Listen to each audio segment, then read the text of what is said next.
guys yung formation ng mga bato. Yan, may maliit na limasag. Yan, i-zoom natin. Zoom. Yan.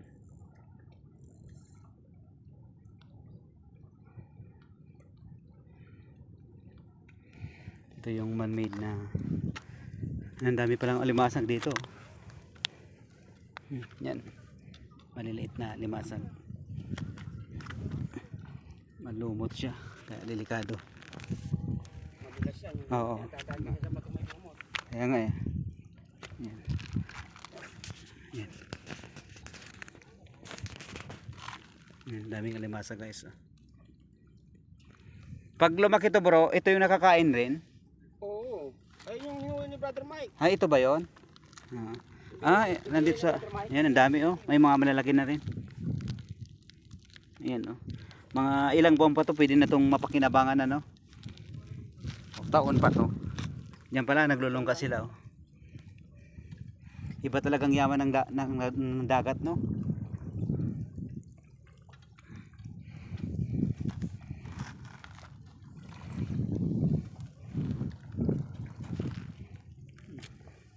Yan.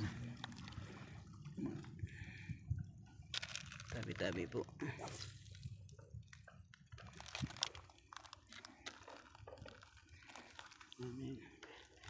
Ito yung mga coral ng dagat.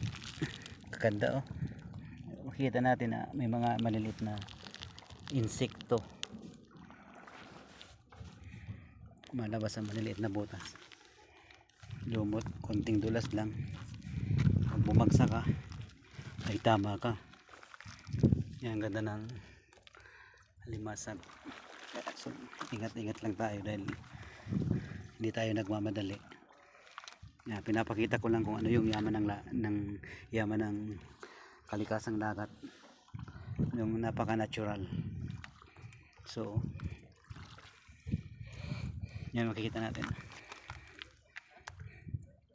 pag lumaki yan, pwede na yun mapakinabangan. Kaya tama pala yung sabi ng mga iba natin mga kababayan, pag nangunguha sila ng alimango month of October or November, pwede na itong mapakinabangan. Malalaki na yan. Katulad nito oh, yan ang laki na yan oh. Nasa batuhan siya.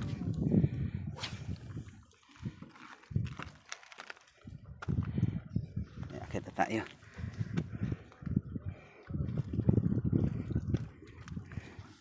Sobrang pag-iingat talaga natin. Hindi wala silang mga huli guys. Ingat tayo para sigurado tayo. Delikado eh.